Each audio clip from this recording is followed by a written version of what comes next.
অৰুণোদয় 2 হৈছে, ration card digitalisation হৈছে, Orunodoi digitalisation কাম চলি আছে। এতিয়া বহুতখিনি কাম আগবাঢ়ি গ'ল আৰু আউট অফ 2000 মাননীয় মুখ্যমন্ত্ৰীৰ কথা মতে যে প্ৰত্যেকটা সমষ্টিত 2000কে নতুন বেনিফিচিয়াৰী লোৱা হ'ব। 1200, 1400 এনেকুৱা ডিজিটেলাইজেশ্যন কৰাৰ পিছতে, আপলোড কৰাৰ পিছতে ৰাতিপুৱা মোক জনালে যে দাদা হেৰি হৈছে 184টা নাম ডিলিট হৈ গ'ল। How it is possible? এই যে আইডি যিবিলাক অফিচিয়েল আইডি থাকে, প্ৰায় 80টামান অফিচিয়েল আইডি আছে কাছাৰত, প্ৰত্যেকটা আইডিৰ পৰা আপলোড হৈ থাকে আৰু কয় দাদা এনেকুৱা হৈছে যে আইডি যিবোৰ আছে, এটা আইডি যদি কাছাৰত যদি আপুনি সোমায়, যদি এটা আইডিত সোমায় যদি, তেনেহ'লে এটা আইডি দি কেনে আপুনি প্ৰত্যেকটা সমষ্টিত যাব পাৰে, যাই কেনে ডিলিট কৰিব পাৰে। ফ্ৰিজ হোৱা নাই, বস্তুটো ডিলিট কৰি দিলে। তো দেয়াৰ ইজ এ চিণ্ডিকেট, এইটো এটা চিণ্ডিকেট। আৰু এই যে কনস্পিৰেচি, এই যে ষড়যন্ত্ৰ বা এই যে বিশেষকৈ দুৰ্নীতি, এইটো দুৰ্নীতি আজিৰ পৰা নহয়, অৰুণোদয় 2তো দুৰ্নীতি হৈছে।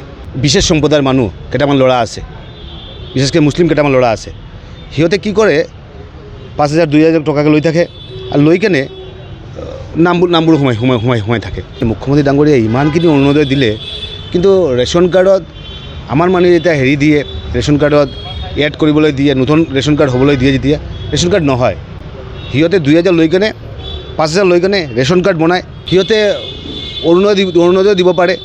এই কেইটামান বিশেষ সম্প্ৰদায়ৰ ল'ৰা জড়িত হৈ আছে আৰু সিহঁতে কালেকশ্যন কৰি থাকে। আউটচোৰ্চিং যেতিয়া কৰে তেতিয়া সিহঁতৰ ওপৰত এৰি দিয়ে আৰু অফিচিয়েল লিংকটো হ'ব নোৱাৰে। আউটচোৰ্চিং হয়, সিহঁতৰ ওপৰত এৰি দিয়ে আৰু সিহঁতে কালেকশ্যনটো কৰে। এইটো অফিচিয়েল কোনো লিংক নাই। আউটচোৰ্চিং কৰা যিখিনি ল'ৰা আছে সিহঁতে হৈছে ক্ৰিমিনেল হয়, ক্ৰিমিনেল মেণ্টেলিটি আপুনি চাওক। আৰে বা হাউ ইট ইজ পচিবল?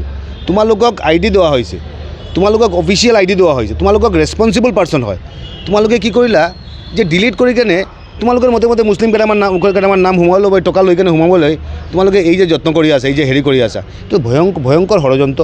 আৰু ৰেচন কাৰ্ডত এনেকুৱা হৈছে আৰু ডিচিৰ লগত লগ ধৰিবলৈ আহিছোঁ আৰু এই যে ভয়ংকৰ কাণ্ড যিটো হৈছে, এই যিটো ষড়যন্ত্ৰ, দুৰ্নীতি কওক বা যিটো কনস্পিৰেচি বা এই যে ক্ৰিমিনেল এক্টিভিটিছ, তাৰ কাৰণে FIR-টো দিব লাগে। এই যে চিণ্ডিকেটৰ মাজত যিকেইটা ল'ৰা সোমাই আছে, যিকেইটা ল'ৰা জড়িত হৈ আছে, গোটেইকেইটাক এৰেষ্ট কৰিব লাগে।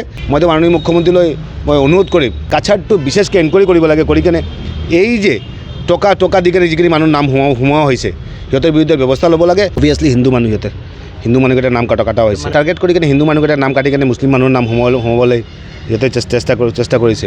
তোমালোকে এনেকুৱা ক্ৰিমিনেল এক্টিভিটিছ কৰি কেনে, নাম কাটি কেনে তোমালোকৰ আইডিৰ পৰা সোমাই দি আছে। মই ভাবোঁ এইটোৰ ওপৰত কঠোৰ আমাৰ মাননীয় মুখ্যমন্ত্ৰী কঠোৰ হাতেৰে এইটো দমন কৰিব। কঠোৰ যিখিনি মানুহ তাৰ লগত জড়িত হৈ আছে তাৰ ওপৰত যাতে মানে কঠোৰ হাতে যাতে ব্যৱস্থা লয়, তাৰ কাৰণে মাননীয় মুখ্যমন্ত্ৰীলৈ মই অনুৰোধ জনাইছোঁ।